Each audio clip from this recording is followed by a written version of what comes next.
Hello dear students and parents, welcome to unique group of education Behror. जी हाँ, आज का ये वीडियो सेशन आप सभी अभिभावकों एवं विद्यार्थियों के लिए बहुत ही खास होने वाला है। मैं खास इसलिए कह रहा हूँ क्योंकि आप सभी अभिभावकों के बहुत सारे सवाल मन में होते हैं कि कौन सी टीम उनको पढ़ाती है, कैसा विद्यालय का मैनेजमेंट है, क्या उनके प्लान्स होते हैं, किस तरीके से पूरे सेशन में एक संस्था होती है जो काम करती है। ऐसे बहुत सारे अनेक सवाल आप सभी के मन में होते हैं। तो आज इन्हीं सभी सवालों का जवाब लेकर के हम उपस्थित हैं आपके साथ यूनिक ग्रुप ऑफ एजुकेशन की पूरी टीम के साथ। मेरे साथ हैं संस्था निदेशक सुमित सर। सर स्वागत है आपका। जी सर मेरा पहला सवाल आपसे ही अगर बात करूं मैं यूनिक ग्रुप ऑफ एजुकेशन, जी यूनिक की शुरुआत आपने कब और कैसे की और क्यों की? बहुत अच्छे। गुड इवनिंग, सादर नमस्कार। I am mister Sumit Yadav, director unique group of education Behror. आज से 14 साल पहले यूनिक ने महज 20 बच्चों से शुरुआत कर आपके सामने ग्रुप ऑफ इंस्टीट्यूशन का रूप लिया है। उसमें मेरी सशक्त टीम, मेरे अभिभावकों का सहयोग रहा है। जी हाँ, पूर्व वर्षों में यूनिक के द्वारा दी गई जिला स्तरीय मेरिट, राज्य स्तरीय मेरिट, गेम्स में किए गए बहुत सारे इनोवेशंस, बहुत सारे सामाजिक सरोकार, बहुत सारी सोशल एक्टिविटीज को बेस बनाकर एक संस्थान परिपूर्ण रूप लेता है जिसका नाम है यूनिक। बिल्कुल, बहुत अच्छी बात है सर। सर रिजल्ट्स की जब बात आती है, क्योंकि एक संस्था का हमारे सामाजिक दृष्टिकोण में आकलन करने का सबसे बड़ा नजरिया है उसका रिजल्ट। जी, और रिजल्ट की अगर हम बात करें तो रिजल्ट सत्र 2023-24 से हम शुरुआत करते हैं। थोड़ा पेरेंट्स को रिजल्ट के बारे में ब्रीफ करिए। जी। सत्र 2023-24 कक्षा 12वीं विज्ञान वर्ग यूनिक स्कूल ने पूर्व में अपने कायम किए गए कीर्तिमानों को खुद ही फीका करते हुए 98.80% से बहरोड कोटपुतली जिला में अपना टॉपर रखकर फिर से अपनी वो पहचान कायम की है। वो अतीत को याद दिलवाया है जो पूर्व में बहुत सुनहरा रहा है। कक्षा 10 में 97.50% अंक रखकर यूनिक स्कूल ने अपने ही गत वर्ष के कीर्तिमानों को बोनस साबित किया है। दोनों ही रिजल्ट राठ क्षेत्र के सर्वश्रेष्ठ रिजल्ट हैं जो शिक्षा की देवी मां सरस्वती को अर्पित है। बिल्कुल सर, अभी अगर आप हमारे लेफ्ट साइड में एक विंग देख पा रहे होंगे, वो है हमारी career point Kota branch Behror. जी, आप सभी अभिभावक ये सोचते होंगे कि एक कक्षा 12वीं तक की पढ़ाई तो आपके बहरोड के किसी भी विद्यालय में आप करवा लेते हैं, या फिर आप सोचते हैं कि यार कक्षा 10वीं के बाद में भी अब तो बच्चों को बाहर भेजना जरूरी हो गया है। लेकिन सुमित सर ने आप सभी की बात समझी, सुनी और उसके बाद निर्णय लिया कि क्यों ना जब आपके कोटा सीकर में आपके बच्चे को जो टीचर्स पढ़ाते हैं उन्हीं की कोई फ्रेंचाइजी यहाँ लेकर के आए और वो जैसा माहौल आपके बच्चों को वहाँ प्रोवाइड करवाते हैं वो यहाँ आपको प्रोवाइड करवाएं। Sumit sir, career point Kota branch Behror की शुरुआत का मन में कब आया और क्यों, इसके पीछे क्या विजन रहा? बहुत अच्छे। लंबे समय तक एकेडमिक के अनुभव लेकर कोटा की कल्चर में अच्छे रिजल्ट के साथ साथ एक अंधेरा साथ में चलता है। एक अनसक्सेस का वो बहुत बड़ा रेशियो जो 98 से 99% तक का रहता है, और उस अनसक्सेस के रेशियो से काफी सारे नौनिहाल उस अंधेरे गर्त का हिस्सा बन जाते हैं जिसका नाम सुसाइड है। सफलता ना मिलने पर एक निराश विद्यार्थी घर ना आकर भला उस फंदे को अपना हिस्सा बना लेता है जो एक माँ बाप के लिए जीवन का सबसे करुण दिन होता है। मन में विचार आया कि कोटा और सीकर में भी कोई संस्थान होगा पहला जिसने कभी फाउंडेशन की शुरुआत की होगी। प्रिय अभिभावक, बताना चाहूंगा यूनिक राठ क्षेत्र का पहला वो संस्थान है जिसने फाउंडेशन में पहल कायम की है।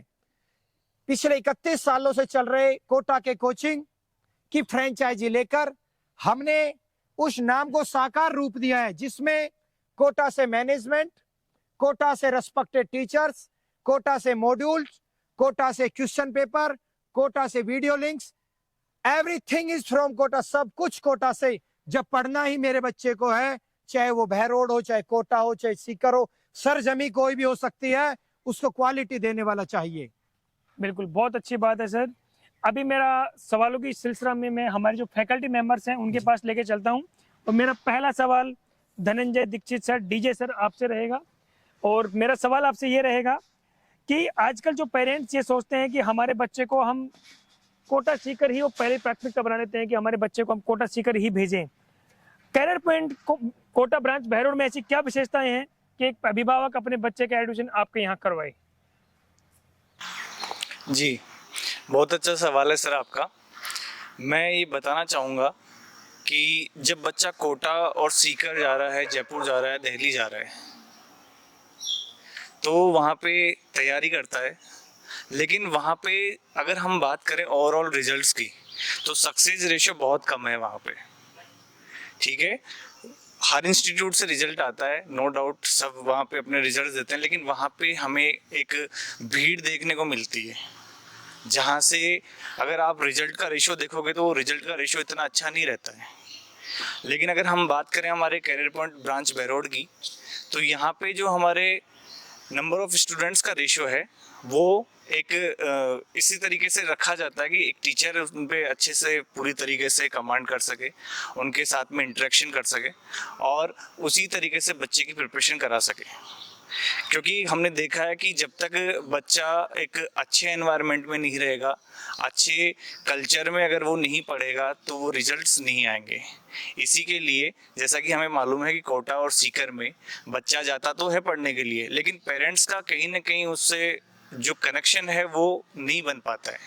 लेकिन अगर बच्चा लोकल में रहेगा, अपने घर पे रहते हुए IIT JEE की तैयारी करेगा, नीट की तैयारी करेगा, तो टीचर्स और बच्चे दोनों ही अच्छे तरीके से पेरेंट्स के साथ में इंटरेक्ट कर पाएंगे।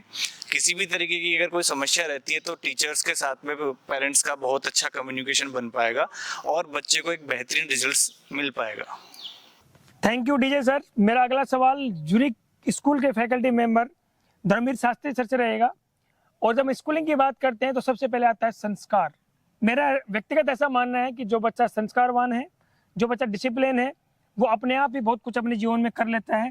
मेरा पहला सवाल धर्मवीर शास्त्री सर आपसे कि बच्चे के जीवन में अनुशासन एवं संस्कारों का कितना बड़ा महत्व है? जी देखिए, निश्चित रूप से केवल विद्यार्थी के ही नहीं, अगर हम मानव सभ्यता की बात करें तो मानव सभ्यता ही संस्कार और अनुशासन के बल पर आगे बढ़ी है। ऐसे में विद्यार्थी जीवन में अनुशासन और संस्कारों का जो महत्व है वो सर्वोपरि होता है। और एक संस्था में यदि विद्यार्थी अनुशासित है, यदि संस्था ने उसमें अच्छे संस्कार डेवलप किए हैं, निश्चित रूप से उसके शिक्षण में, चाहे वो किसी भी संवर्ग का विद्यार्थी रहा हो, अपेक्षित परिणाम जो हम चाहते हैं, जो अभिभावक चाहते हैं, वो निश्चित रूप से अनुशासन और संस्कारों के आधार पर ही हम उन अपेक्षित परिणाम की तरफ अग्रसर रहेंगे और अनुशासन के बलबूते बहुत अच्छे परिणाम, हमें सकारात्मक परिणाम, वो परिणाम जिनके आधार पर विद्यार्थी अपने जीवन की 3 पीढ़ियों को आगे बढ़ाएगा, उन संस्कारों के साथ आगे बढ़ता है। ऐसे में ये संस्कार और ये अनुशासन ही उस विद्यार्थी का मूल केंद्र है आगे बढ़ने के लिए, अपने लक्ष्य की प्राप्ति के लिए। Thank you so much sir. मेरा अगला सवाल विवेक मिश्रा सर आपसे रहेगा। और मेरा सवाल आपसे ये रहेगा कि जब पेरेंट्स या फिर आजकल के दौर में इतना कंपटीशन बढ़ चुका है कि विद्यार्थी सोचता है कि मुझे क्यों ना कक्षा 11वीं से ही फाउंडेशन की तैयारी शुरू कर देनी चाहिए, क्योंकि ऐसा मानते हैं कि कक्षा 12वीं के बाद में अगर हमें फाउंडेशन या फिर नीट IIT की तैयारी करनी है तो उसमें सिलेक्शन पाना बड़ा मुश्किल काम होता जा रहा है। क्योंकि किसी भी एग्जाम में आजकल देखेंगे तो 20-25 लाख से कम विद्यार्थी नहीं बैठते हैं। कंपटीशन बहुत ज़्यादा बढ़ चुका है। क्या कहना चाहेंगे, एक विद्यार्थी को कक्षा 11 से ही फाउंडेशन की तैयारी क्यों शुरू कर देनी चाहिए? जी, बहुत अच्छा सवाल है सर आपका। देखिए, नीट के लिए जो सिलेबस है, नीट और IIT के लिए जो भी सिलेबस है, उसमें क्या है, 11th और 12th की ही सिलेबस है। और देखने को क्या मिल रहा है, मैं अपने एक्सपीरियंस में क्या देखा कि जो बच्चे 2 ईयर क्लासरूम में हैं, वो रिजल्ट बहुत ज़्यादा परसेंटेज में दे रहे हैं, जबकि वो बच्चे जो केवल 1 ईयर क्लासरूम में जा रहे हैं उनका परसेंटेज ऑफ रिजल्ट बहुत कम है। और हमारा एक्सपीरियंस क्या है, ऑब्जर्व करता है कि एक्चुअली देखिए 11th-12th क्लास का जो सिलेबस है बच्चा 11th-12th में पढ़ लेता है, बेसिक सारा पढ़ा होता है, लेकिन सेम उसी सिलेबस को 12th के बाद जब उसे 1 साल के लिए पढ़ाई कराई जाती है तो सेम चीज़ों को पढ़ने में वो इंटरेस्ट नहीं ले पाता, और इंटरेस्ट नहीं होने के कारण उस सिलेबस पे उसका कमांड नहीं हो पाता है, और इस कारणवश उसका रिजल्ट जो है अपेक्षाकृत जो 2 साल से तैयारी कर रहे हैं उनके रिस्पेक्ट में कम होता है। और 11th-12th में क्या होता है, बच्चों के पास समय बहुत ज़्यादा मिल जाता है, उनके पास पूरा समय है 11th के लिए, 12th के लिए, जिसमें वो अच्छा समय दे के प्रैक्टिस कर सकते हैं। क्योंकि देखिए कॉम्पिटिटिव एग्जामिनेशन में सबसे बड़ा इंपॉर्टेंस है टाइम मैनेजमेंट का और क्वेश्चन अटेम्प्टिंग अप्रोच का।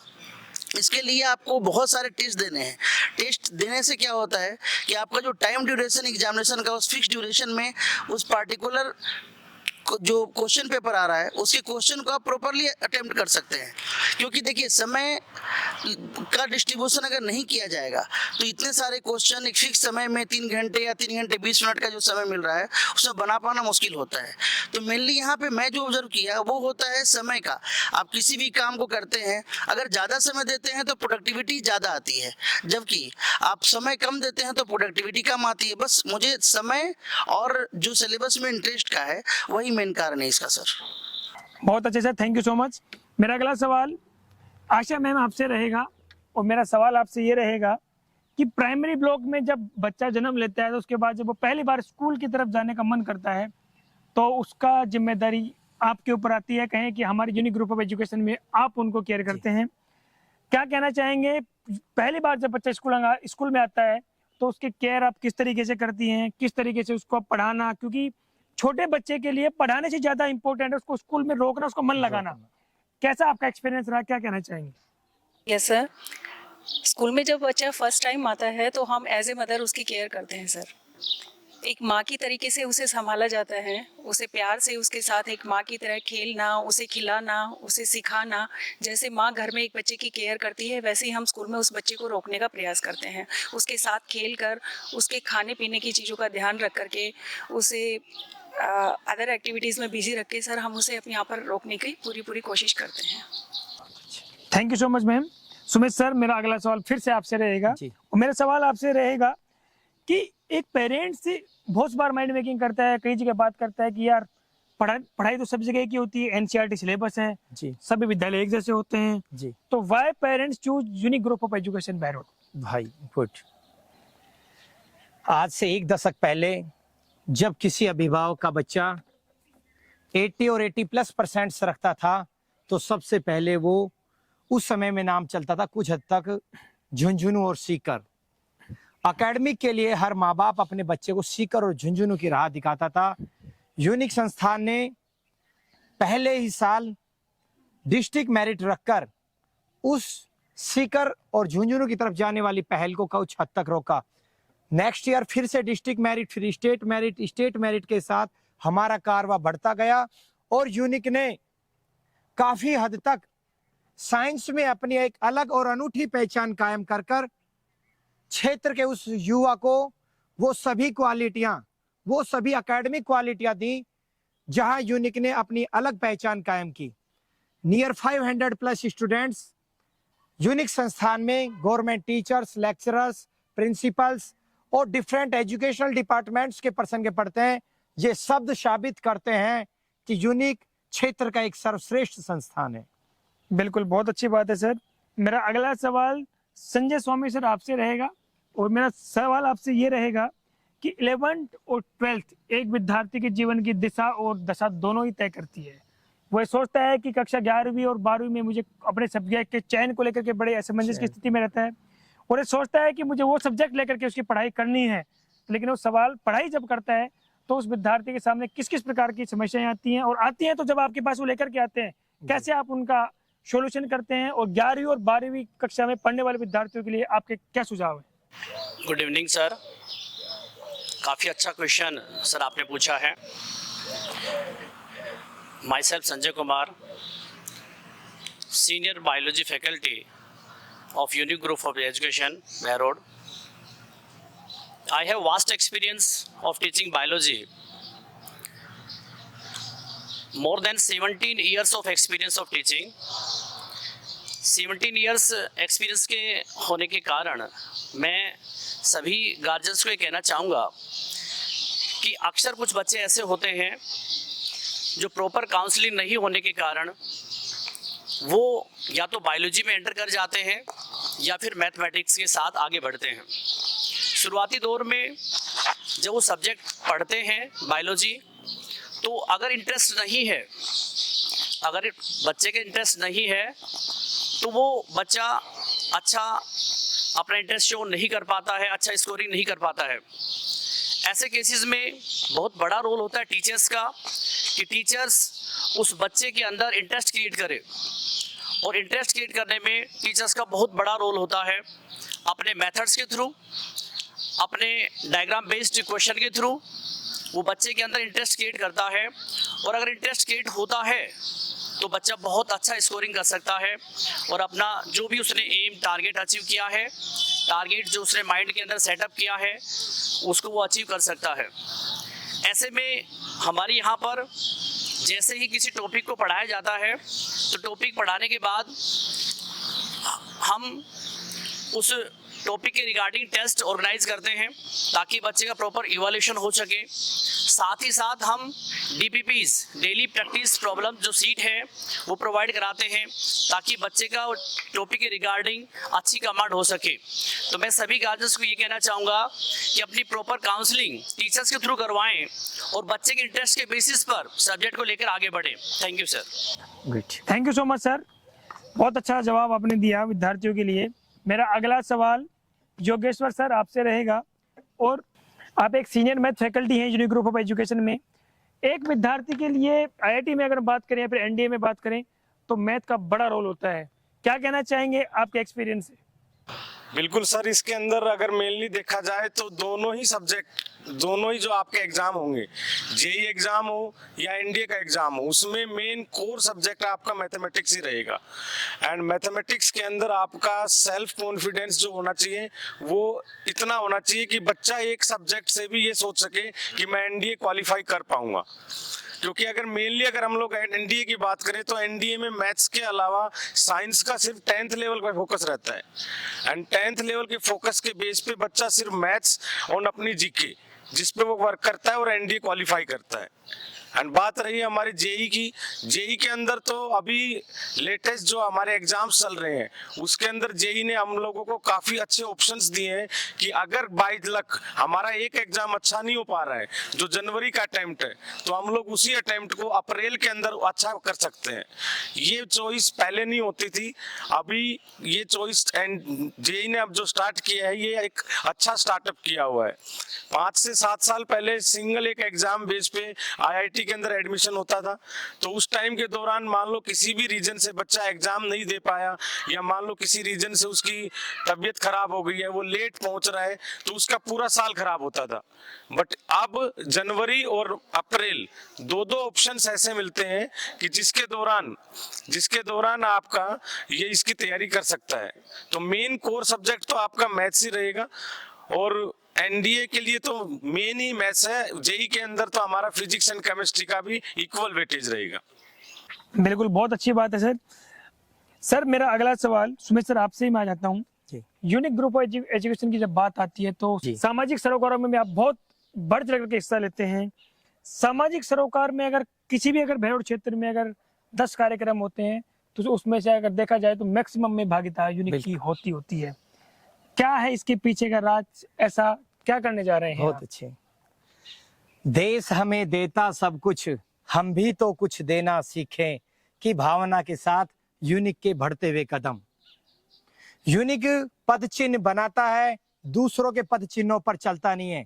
सामाजिक सरोकार महज आज से 14 साल पहले स्थापित किए गए संस्थान की नींव सामाजिक सरोकार के आधार पर ही रखी गई थी, जिसमें मुख्य बिंदु, जिस समय ये चेतना हमारे समाज में इस स्तर की नहीं थी, उस समय यूनिक प्रतिवर्ष होली, दीपावली, रक्षाबंधन पर चीनी वस्तुओं के बहिष्कार की रैली अपने हजारों विद्यार्थियों के साथ बहरोड के मुख्य मार्गों पर निकालता हुआ है, जिसकी प्रशंसा, जिसकी सराहना मेरी प्रिंट मीडिया, मेरे क्षेत्र की इलेक्ट्रॉनिक मीडिया ने काफी स्तर पर रखी है। वो शत्रु देश चाइना, जिसका हमारे तीज पर मांझा आने लग गया, शत्रु देश चाइना, जिसके पटाखे हमारी दीपावली पर आने लग गए, शत्रु देश चाइना, जिसका कलर मेरी होली के रंग में शामिल हो गया है।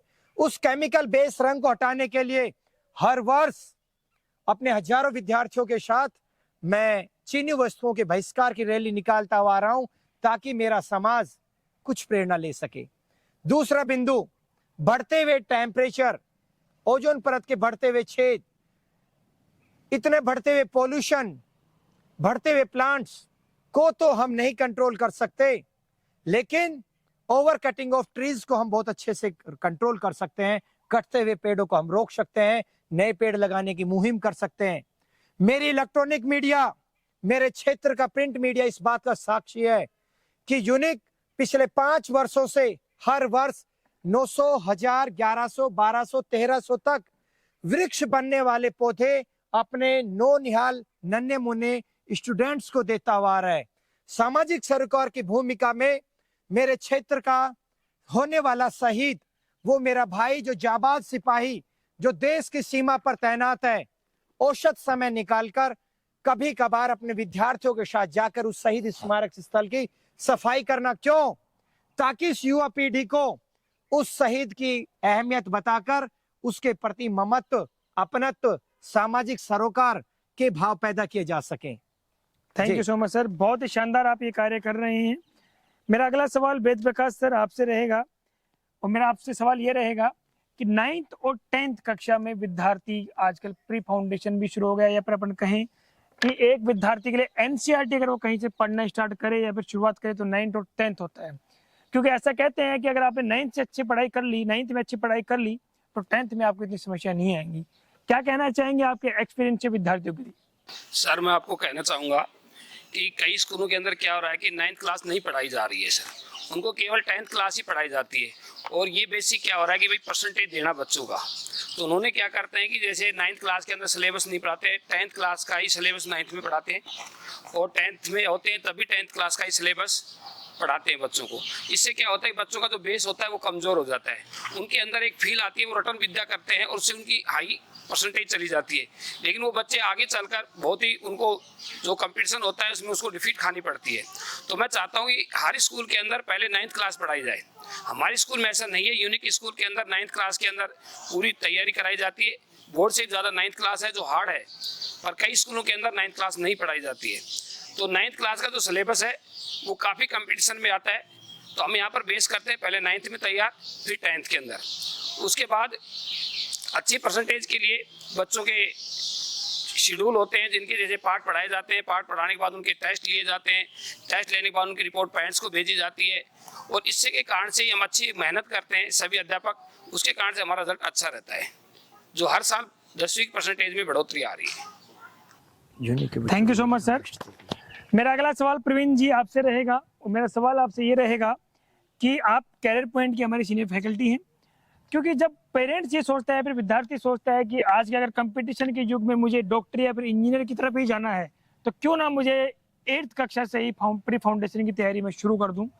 और जब प्री फाउंडेशन की तैयारी में अगर शुरू कर दूं, तो कैरियर पॉइंट कोटा में किस प्रकार की आपके पास सुविधाएं उपलब्ध हैं जो विद्यार्थी 8, 9, 10 से ही प्री फाउंडेशन की तैयारी शुरू करवाना चाहता है, या फिर मैं बात करूँ STSC ओलंपियाड इन सभी की? जी, hello, good evening all of you. Pre foundation biology faculty Praveen Jasoria. जैसा सवाल काफ़ी बड़ा है, लेकिन आंसर जस्ट छोटा सा ही है इसका, कि बच्चे का बेस जितना जल्दी कंप्लीट हो जाता है, बेस जितना जल्दी क्लियर हो जाता है बच्चे का, उसकी बेसिक टर्म्स और उसके कंसेप्ट उसी के बेस पर बहुत जल्दी क्लियर हो जाते हैं। जैसे जैसे कंपटीशन में एग्ज़ाम फॉरवर्ड हो रहा है इस कंपटीशन के ज़माने में, तो बच्चा अगर बेसिक स्किल्स को पहले से ही क्लियर कर लेता है तो उसको आने वाले टाइम में टफनेस का सामना नहीं करना पड़ेगा।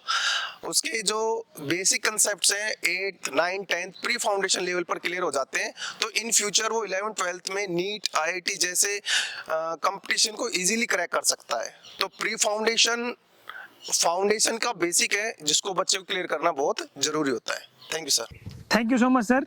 मेरा अगला सवाल फीमेल स्टाफ से रहेगा, निशा मैम, और मेरा सवाल आपसे ये रहेगा कि एक प्राइमरी सेक्शन में हमारे बच्चों के साथ को एजुकेशनल एक्टिविटीज जो आप यहाँ करवाते हैं उनके बारे में थोड़ा पेरेंट्स को बताएं।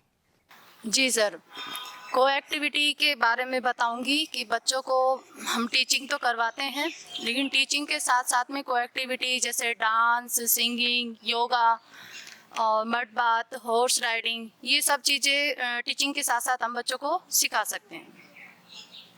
Thank you ma'am, thank you so much. मेरा अगला सवाल सुमित सर, फिर से मैं आपके पास आ रहा हूँ जी। आजकल पढ़ाई तो सभी करवाते हैं, लेकिन पढ़ाई के साथ साथ अगर मैं बात करूं, जब भी स्पोर्ट्स वीक चलते हैं या फिर राज्य स्तरीय या फिर जिला स्तरीय, अगर हम अखबारों में स्पोर्ट्स के बारे में पढ़ते हैं तो कहीं ना कहीं यूनिक ग्रुप ऑफ एजुकेशन के विद्यार्थी उसमें अव्वल नजर आते हैं। और स्पोर्ट्स की मैं बात करूं तो पिछले वर्ष में जो स्पोर्ट्स के शानदार यहाँ पर आपके बच्चों ने स्टेट के तौर पर गए या फिर डिस्ट्रिक्ट टॉपर कहें जी। स्पोर्ट्स, क्योंकि पढ़ाई को तो सभी करवाते हैं, पढ़ाई के साथ साथ स्पोर्ट्स का कितना बड़ा महत्व है और unique group of unique school अपने आप को स्पोर्ट्स में कहाँ स्टैंड करता हुआ नजर आता है, जरा उसके बारे में पेरेंट्स को बताएं। जी। Healthy body has a healthy mind. स्वस्थ शरीर में स्वस्थ मस्तिष्क का निवास रहता है। शब्द सुनते हुए आ रहे हैं, प्रैक्टिकली जब उनको हम लेते हैं तो बात आकर रुकती है गेम पर। जैसा कि हमारे प्राइमरी विभाग के इंचार्ज मैम ने बताया कि हम अपने स्टूडेंट्स को इंडोर आउटडोर गेम्स, योगा और डिफरेंट बहुत सारी को एजुकेशनल एक्टिविटीज करवाते हैं। वहीं हम अपने बड़े स्टूडेंट्स को बड़े यूनिकर्स विद्यार्थियों को एक्सपर्ट नेशनल लेवल के कोचेस के द्वारा अपने बच्चों को एक्सपर्ट करवाया जाता है, जिसमें judo, taekwondo, kabaddi, wrestling, athlete के अलावा और काफी सारे गेम हैं। लॉन्ग जंप, हाई जंप भी प्रिपरेशन करवाकर हर साल गवर्नमेंट के द्वारा आयोजित किए जाने वाले सभी खेलों में मेरे विद्यार्थियों ने डिस्ट्रिक्ट लेवल और स्टेट लेवल पर काफी अच्छी परफॉर्मेंस रखी है। स्टेट लेवल पर मेरे बच्चों ने क्रिकेट में बहुत शानदार परफॉर्मेंस रखी है। इस साल हमारे विद्यार्थियों ने जूडो गेम में सीकर में जो राज्य स्तरीय प्रतियोगिता रही थी उसमें भी पूरे स्टेट में सेकंड पोजीशन रखी है। एथलीट में भी मेरे बच्चों ने बहुत अच्छे शानदार प्रदर्शन दिए हैं। अंडर 17, अंडर 19 में कबड्डी में हमारे बच्चों ने बहुत अच्छे परफॉर्मेंस दिए हैं। आपको बताना चाहूंगा इन सभी गेम्स में नेशनल लेवल के कोचेस के द्वारा अपने विद्यार्थियों को तैयारी करवाई जाती है। डियर पेरेंट्स, 1 रुपए किसी भी रूप में अपने विद्यार्थियों से यूनिक नहीं लेता है। यूनिक अपने पैसों से अपने बच्चों को बेहतर प्रिपरेशन करवाता है ताकि आने वाले समय में क्षेत्र को मैं एक अच्छा खिलाड़ी दे सकूं। बिल्कुल, बहुत अच्छी बात है सर। मेरा अगला सवाल कृष्ण जी आपसे रहेगा और मेरा सवाल आपसे इंग्लिश को लेकर के रहेगा, क्योंकि आज ऐसा कहते हैं कि आजकल तो इंग्लिश मीडियम, हिंदी मीडियम स्कूलों का भविष्य खतरे में नजर आ रहा है। आने वाले समय में इंग्लिश मीडियम या फिर इंग्लिश सब्जेक्ट के ऊपर बहुत फोकस किया जाता है। इंग्लिश का कितना इंपॉर्टेंस होता है एक विद्यार्थी के जीवन में, उसके बारे में बताएं। सभी अभिभावकों को मेरा नमस्कार। हमारे यहाँ क्या कि राठ क्षेत्र में ज़्यादातर ग्रामीण क्षेत्र से बच्चे आते हैं और ग्रामीण क्षेत्र में सबसे बड़ी बात है कि बच्चों में एक डर रहता है कि इंग्लिश में हम यार सक्सेस हो पाएंगे नहीं हो पाएंगे। अभिभावक जैसे ही फॉर्म भरने आते हैं तो कहते हैं कि सर इंग्लिश मीडियम में एडमिशन करवाना चाहता हूँ बच्चे का, लेकिन बच्चा क्या चल पाएगा। तो हम उसको एक आश्वासन ऐसा देते हैं कि बच्चा चलेगा नहीं, बच्चा बहुत अच्छा रिजल्ट देगा, क्योंकि हमने उस अनुभव को 17 सालों में जो मेरा टीचिंग एक्सपीरियंस है उसमें मैंने अनुभव को इस लेवल तक पहचाना कि बच्चा किस लेवल पे ले जाकर के उसको कहाँ से उसकी इंग्लिश उठाई जाए और कहाँ तक वो पहुँच सकता है। और 3 महीने के अंदर ही यूनिक में आने के बाद बच्चा वो रिजल्ट दे देता है कि अभिभावक का ये क्वेश्चन वही समाप्त हो जाता है कि मेरा बच्चा इंग्लिश मीडियम के लायक है या नहीं है। और हमने हर साल बेहतर प्रयास किए। इस बार भी हमारी एक बच्ची में इतना कॉन्फिडेंस था कि जैसे ही पेपर दे के बाहर आई उसने कहा कि सर चाहे राजस्थान बोर्ड का कोई भी लेक्चर मेरी कॉपी चेक करे, मेरे 100 में से 99 भी नहीं आएंगे और मेरे 100 में 100। और उस बच्ची का परिणाम आप सब लोगों के राठ क्षेत्र के सामने कि 100 में से 100। इसका मतलब हमारे यूनिक में क्या होता है कि टाइम मैनेजमेंट है कोर्स को पूरा कराने का, और वो टाइम मैनेजमेंट में बच्चों को अक्टूबर से प्री बोर्ड मिलने लग जाता है और उस प्री बोर्ड का इतना बड़ा फायदा होता है कि बच्चा जनवरी तक इस लेवल पे तैयार हो जाता है कि चाहे एग्जाम वो 30 जनवरी को करा ले 18 मार्च का टाइम टेबल दे करके। तो अभिभावकों को मेरा यही संदेश है कि बहरोड में भेजते समय इंग्लिश मीडियम हिंदी मीडियम में बिल्कुल भी किसी भी प्रकार का भ्रम और संशय न रखें। आप अपने बच्चे को प्रवेश दिलाते समय ये निश्चित हो जाए कि आपने सही स्थान चुना है। धन्यवाद। Thank you so much sir. मेरा अगला सवाल रमेश सर आपसे रहेगा, और मेरा सवाल बहुत बड़ा सवाल मैं इसको कह सकता हूँ। बड़ा मैं इसलिए कह रहा हूँ बड़ा क्योंकि कंपलसरी सब्जेक्ट को लेकर के एक विद्यार्थी पीसीएम या पीसीबी में 100% मार्क्स ला सकता है, लेकिन उसके जो कंपलसरी सब्जेक्ट होते हैं हिंदी या इंग्लिश, उसमें लाना बड़ा डिफिकल्ट टास्क होता है एक विद्यार्थी के लिए। और विद्यार्थी उसको हल्के में भी लेने लगता है कि यार इंग्लिश और हिंदी तो है, मैं वैसे ही कर लूंगा, ये तो बहुत आसान सब्जेक्ट है। लेकिन जब उसका परिणाम आता है तो सोचते हैं कि यार हिंदी में 4 नंबर कम रह गए, इंग्लिश में 2 नंबर कम रह गए, तो उसकी परसेंटेज एक पीछे चली गई। कंपलसरी सब्जेक्ट का एक विद्यार्थी के जीवन में कितनी बड़ी उपयोग, कितना बड़ा रोल होता है, उसके बारे में थोड़ा बताएं। आपने बहुत अच्छा सवाल किया है। सभी अभिभावकों से मेरा यही निवेदन है कि बोर्ड की परीक्षा में जो विद्यार्थी होता है वो लिटरेचर सब्जेक्ट पर ज़्यादा ध्यान देता है, जो अनिवार्य सब्जेक्ट हैं उनको थोड़ा गौण मानता है, इस वजह से वो परसेंटेज में पिछड़ जाता है। लेकिन जो अनिवार्य सब्जेक्ट हैं वो बच्चे की परसेंटेज इंक्रीज करने में बहुत ही सहयोगी होते हैं। मैं यही कहना चाहूँगा कि सभी जो पेपर होते हैं उनका अंक भार सभी का समान होता है, इसलिए अनिवार्य जो सब्जेक्ट हैं उनको भी समान महत्व देना चाहिए, क्योंकि अगर हम उनको महत्व नहीं देते हैं तो हमारी परसेंटेज कम हो जाती है। अमूमन बच्चे क्या करते हैं, लिटरेचर सब्जेक्ट पर ज़्यादा ध्यान देते रहते हैं और इनको कम समय दे पाते हैं, इस वजह से वो परसेंटेज में पिछड़ जाते हैं। तो मैं तो यही कहना चाहूँगा कि जो अनिवार्य सब्जेक्ट हैं उनको भी उनके समान ही महत्व दिया जाए ताकि परसेंटेज उनकी बढ़ सके। धन्यवाद। Thank you so much sir. मेरा अगला सवाल शिखा मैम आपसे रहेगा। एक बच्चे के लिए लर्निंग के साथ साथ उसकी हेल्थ का भी बड़ा रोल होता है। हेल्थ की बात करें तो छोटे बच्चे होते हैं तो उनके साथ में लर्निंग भी इम्पोर्टेंट होती है।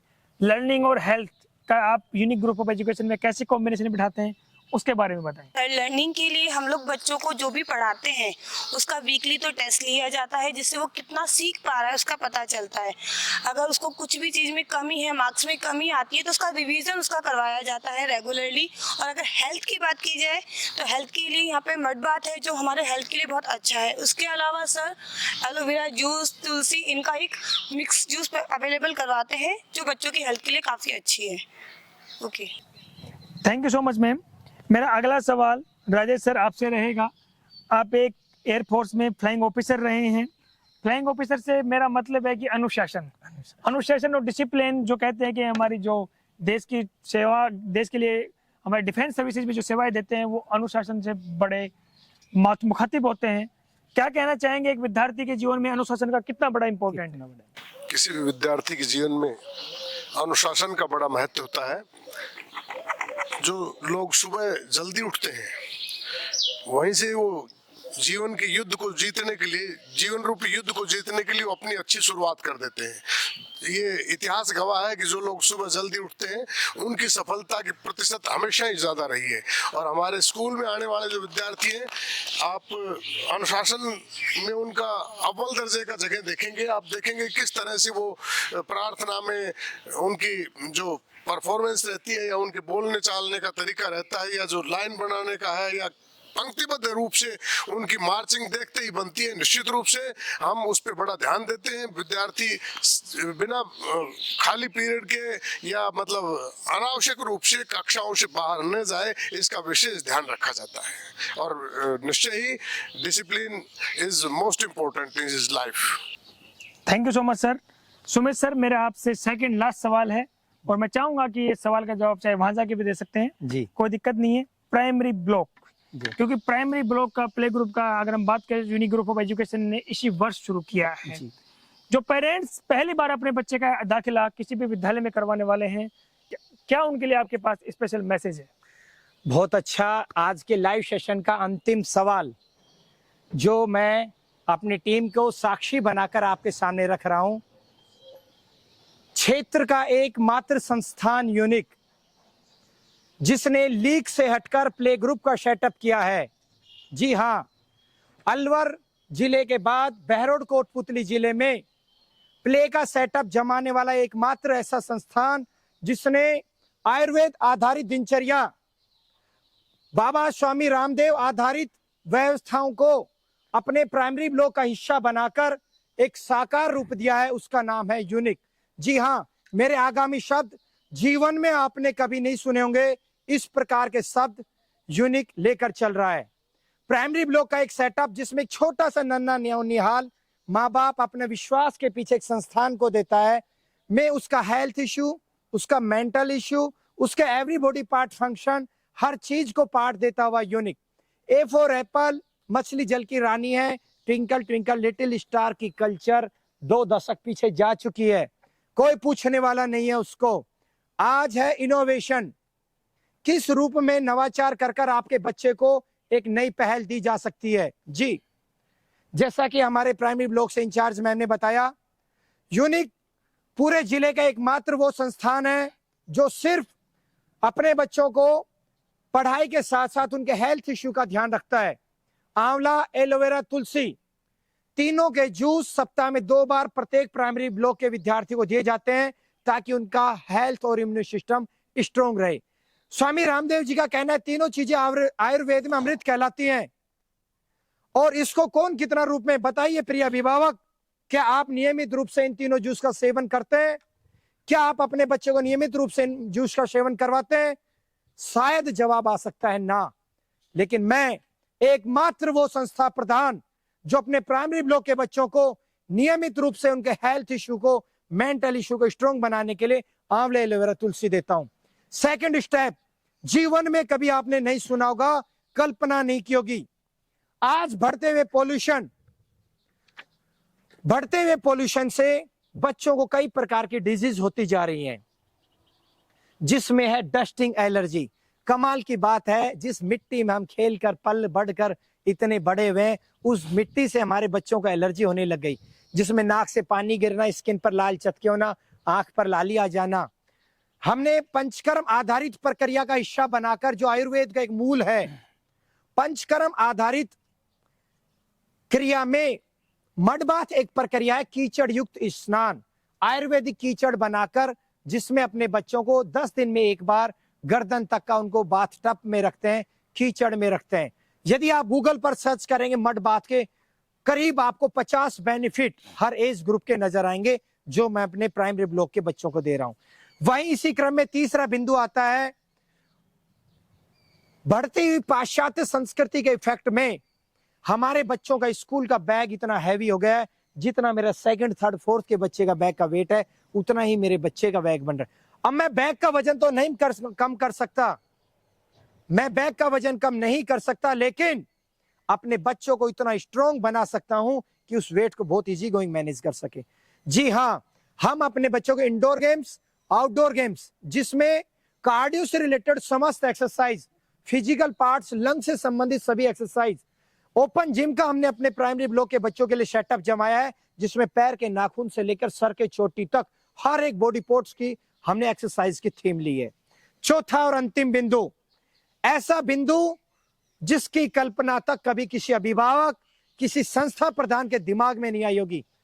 हमारे छोटे छोटे नन्हे मुन्ने बच्चे नजदीक के शॉप पर, दुकान पर जाने पर वहां टके हुए नमकीन, चिप्स, कुरकुरे, ओएस या XYZ पॉलीपैक फीड की तरफ जो आकर्षण है को दूर करने के लिए यूनिक ने आयुर्वेद आधारित एक फीड तैयार किया है, जिसमें 7 ग्रेन्स स्प्राउट कर अपने 9 निहालों को once a time in a week unique lunch करवाएगा। जी हाँ, 7 प्रकार के अंकुरित अनाज, मूंग, मोठ, चना, सोयाबीन, ज्वार, मुनक्का, इस प्रकार के 7 अंकुरित अनाजों का मिश्रण पृथ्वी का सबसे ताकतवर मिश्रण बनता है। कोई ऐसा भोजन नहीं है जो इन 7 मिश्रण से मजबूत हो। मैं अपने बच्चों को सप्ताह में एक बार लंच करवाऊंगा ताकि मेरा बच्चा उस पॉलीपैक फीड से दूर हो सके, और अपने यूनिक के अभिभावकों से भी निवेदन करूंगा कि सप्ताह में एक दिन आप भी मेरे बच्चों को स्प्राउटेड अनाज, अंकुरित अनाज का लंच देकर भेजें।